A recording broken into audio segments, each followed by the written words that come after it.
I remember this one time when I didn't know this great stuff I'm about to share with you. We have a lot to get to. Let's dive in. Let's dive in. Imagine two versions of the exact same Tuesday morning. In the first version, you walk outside, start your car, and a warning light comes on. Immediately, your brain starts negotiating. Can this wait until payday? Can I put it on a credit card? What bill can I push back? How expensive is this going to be? And please don't let that sound mean transmission. Now imagine the exact same morning, except you have $20,000 set aside.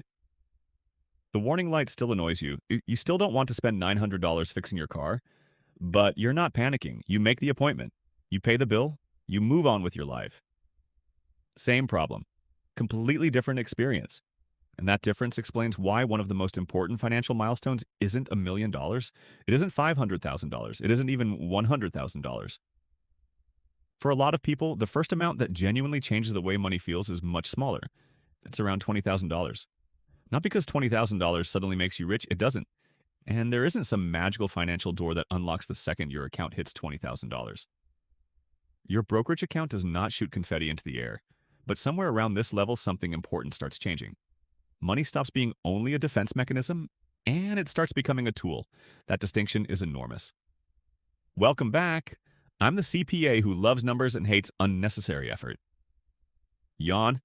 And today we're talking about why your first $20,000 may be one of the hardest financial milestones you'll ever reach, but also one of the most important.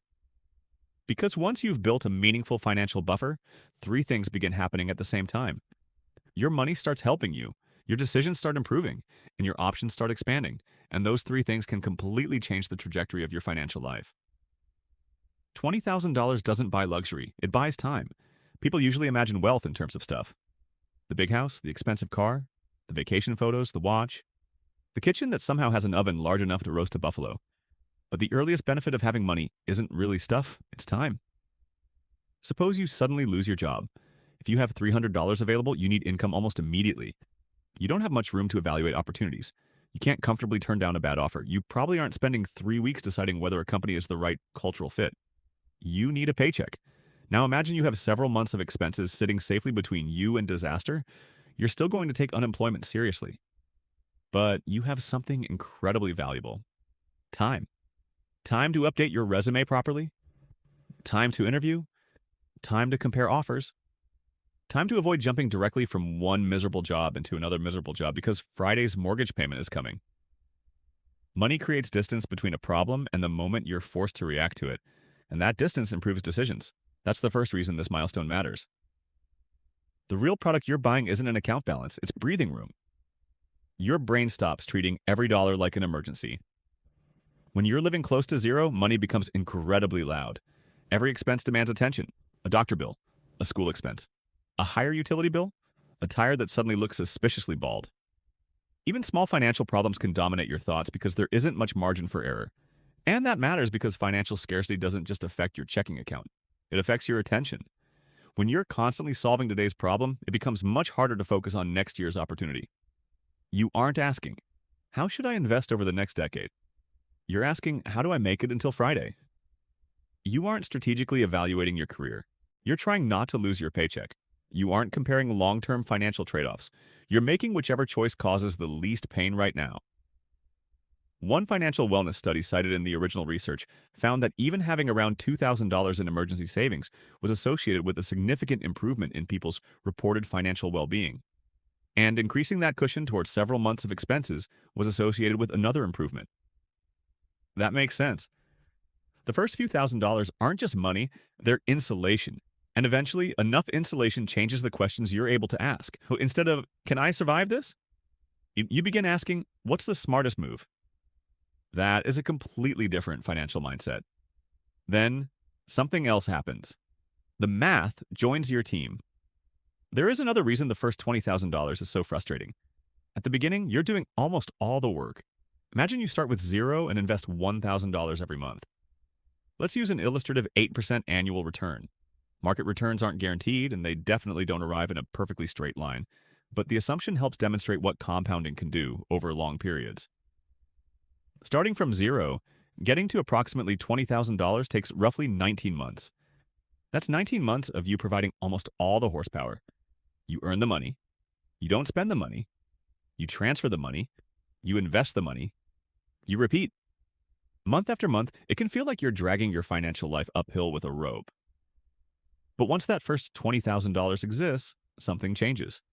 That money starts contributing too. If you continue investing the same $1,000 per month under the same hypothetical assumptions, going from approximately $20,000 to $40,000 can happen faster than going from $0 to $20,000. You didn't suddenly become more disciplined. You didn't work twice as many hours. Your portfolio simply started helping. At first, compounding is almost invisible. Then it becomes noticeable. Then eventually, it becomes difficult to ignore. Think of wealth building like filling a swimming pool. At the beginning, you've got one garden hose. That's your paycheck. You're standing there thinking, this is going to take forever. Then you add a second hose. That's investment growth. Eventually, that second hose gets bigger. Then bigger again. And one day you realize you're no longer filling the pool entirely by yourself. Your existing money is helping create new money. That's when wealth building begins to feel different. Percentage returns suddenly start looking like actual money. This is one of the strangest parts of investing. The percentage doesn't have to change. The dollar result does. A 10% increase on $1,000 is $100. Nice. You're probably not retiring. A 10% increase on $20,000 is $2,000. Now you notice it. A hypothetical 8% return on $20,000 is $1,600. That is money your portfolio potentially generated, rather than money coming directly from another hour of your labor. And as the portfolio grows, the same percentage represents increasingly meaningful dollars. That's the mechanism. There isn't necessarily some secret investment strategy available at $20,000 that wasn't available at $2,000. You can own the same diversified investments. You can use the same brokerage account. You can follow the same boring principles. The difference is scale. And scale matters. Eventually, your money becomes large enough that relatively ordinary percentage movements create meaningful dollar movements. That's why large portfolios can seem like they're moving impossibly fast. They're not necessarily earning higher percentages. They're applying similar percentages to much larger numbers. But the account balance isn't actually your biggest accomplishment. Here's the part people underestimate. If you started near zero and built $20,000 yourself, you didn't just accumulate $20,000. You built the behavior required to create $20,000. That may be more valuable. Because think about what probably had to happen. You had to spend less than you earned. Consistently. You had to pass on at least a few things you wanted. You had to avoid turning every raise into a lifestyle upgrade. You probably had months where saving wasn't convenient. You had unexpected expenses. You had temptations. You had moments when your account reached $7,000 or $11,000 or $16,000, and you could have easily decided, you know what? I've been responsible. I deserve something. And maybe you bought yourself something small. That's fine. But you kept going. That means somewhere along the way, you stopped treating saving as something you hope to do. It became something you do. That is a huge distinction. Because someone who accidentally receives $20,000 and someone who systematically builds $20,000 may have the exact same bank balance. But financially, they're very different people. One has money, the other has both money and the machinery that created it, and machinery can keep producing. Problems get smaller when your financial cushion gets bigger. Here's another strange feature of money. It changes the size of problems without changing the problems themselves. Imagine a $1,200 car repair. If you have $400 available, that's a financial crisis. If you have $20,000 available, it's an irritation. The repair didn't become cheaper. Your ability to absorb it became stronger. Same with a broken refrigerator, a medical deductible, an emergency flight, a laptop dying at the worst possible time. People often think being financially secure means nothing bad happens to you.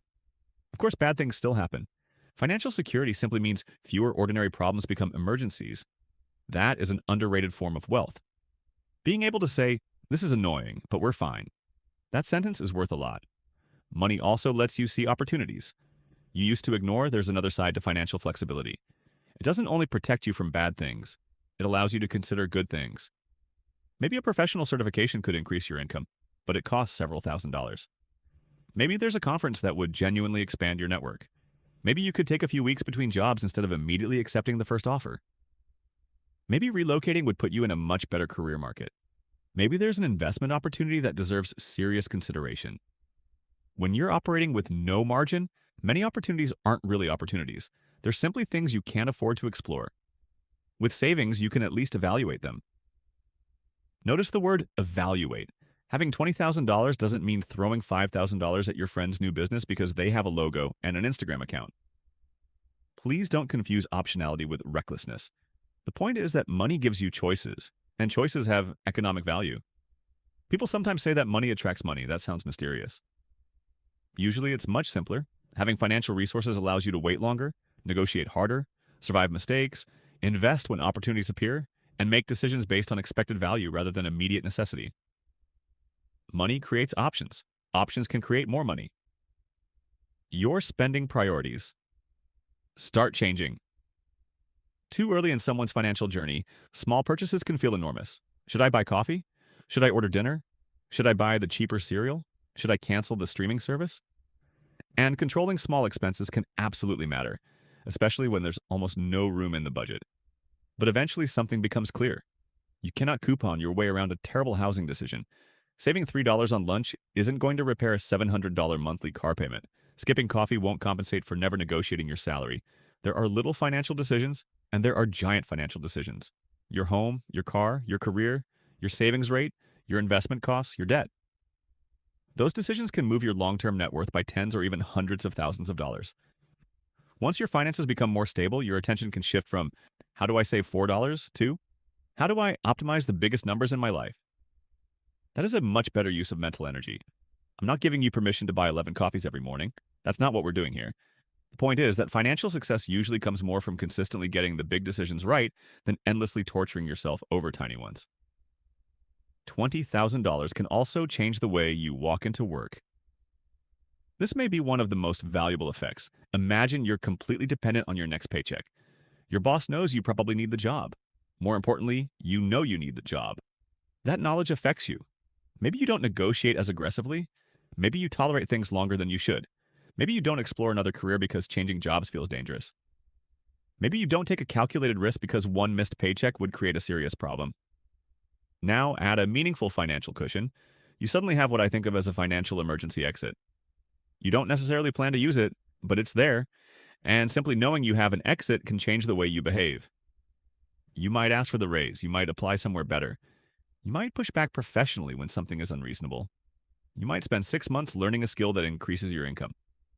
You aren't invincible, but you're less trapped. And here's the interesting part. Sometimes you never spend a dollar of that cushion.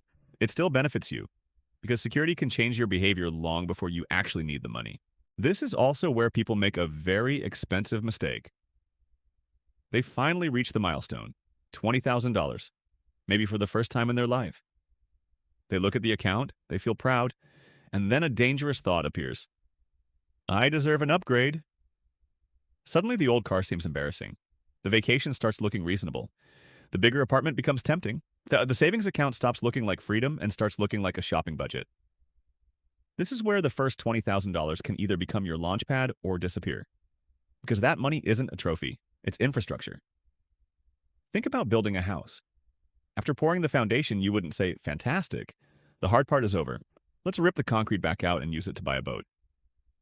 The foundation isn't exciting, but everything you build later depends on it. Your first meaningful pool of capital works the same way. You spent years creating something that can now begin generating momentum. Give it time. The car example explains this perfectly. Cars are one of the easiest places to confuse looking wealthy with becoming wealthy. And yes, before anyone gets angry, people need cars. Reliable transportation matters. Safety matters. Enjoying your car is allowed, but there's a big difference between purchasing transportation and continually upgrading your lifestyle because financing makes the payment technically possible. The wrong question is, can I afford $700 per month? The better question is, what am I giving up for $700 per month? Because every large recurring expense has two prices. There's the price you pay today, and there's the future value of the money that can no longer compound for you. That's opportunity cost. Suppose someone spends an extra $500 every month on a vehicle upgrade. That's $6,000 every year. Invested over decades, that difference can become enormous. Suddenly, the decision isn't new SUV versus old SUV. It's, do I value this vehicle enough to trade some portion of my future financial freedom for it? Sometimes the answer might genuinely be yes. That's okay. Personal finance isn't about never spending money. It's about understanding what you're trading, and once you've built your first meaningful amount of capital, those trade-offs become easier to see. The same question applies to almost everything housing. Cars, vacations, private education, hobbies, restaurants, technology, clothes. The question isn't simply, can I afford it? Because technically, a lender can help you afford all kinds of terrible ideas. The better question is this worth what it costs my future? That's not about becoming miserable, quite the opposite. It's about spending deliberately. Maybe travel is incredibly important to you. Great, spend there. Maybe you love cars? Fine, build cars into your financial plan. Maybe restaurants make you happy and you couldn't care less about owning a huge house. Perfect. The goal isn't minimizing every expense. The goal is stopping unconscious spending from deciding your future for you. And something about building that first substantial financial cushion makes this easier. You've finally seen what saved money can do. Destroying it becomes less appealing. Eventually, you realize the goal was never $20,000. This is the final twist. The real goal isn't reaching $20,000. It's reaching the point where your financial life begins helping instead of fighting you. For one household, that amount might be $12,000. For another, it might be $30,000. Someone with extremely low monthly expenses may need less. Someone supporting a family with large fixed costs may need much more. So don't treat $20,000 like a universal law. Treat it as a useful milestone, a point where several things can begin coming together. A meaningful emergency reserve, an investment portfolio large enough to produce visible growth, the habits necessary to keep accumulating, the confidence to make longer-term decisions, the flexibility to absorb ordinary setbacks, and perhaps most importantly, proof. Proof that you can build something. That matters because getting from zero to your first meaningful financial cushion can feel painfully slow. You're doing the work before the results look impressive, but that's how almost every compounding system works. At the beginning, effort is obvious and progress is tiny. Later, progress becomes obvious while the effort stays surprisingly similar. The first dollars teach you how to save. The next dollars teach you how to invest. Eventually, your accumulated money starts doing part of the work for you, and that's when the entire game starts feeling different. So if you're working towards your first $20,000, don't dismiss it because someone online is talking about becoming a millionaire by 35. Your first $20,000 may matter more than you realize. It isn't enough to retire. It probably isn't enough to buy complete freedom. But it can buy something far more important than a temporary lifestyle upgrade. It can buy margin. It can buy confidence. It can buy options. It can buy time. And once money starts giving you those things instead of constantly taking them away, you've crossed one of the most important lines in personal finance. The number on the screen may say $20,000, but what you've really built is a financial foundation. And foundations aren't supposed to impress anyone. They're supposed to hold up everything that comes next. If you enjoyed the video, leave a comment. See you next time. Hey, hi, hello. Welcome back to The Exhausted CPA. I'm your host, the CPA who loves numbers and hates unnecessary effort. If you found this video helpful, please like and subscribe, and also share with someone who it can help. Please remember, I make these videos for educational purposes only, and these videos are not tax or investment advice. See you next time.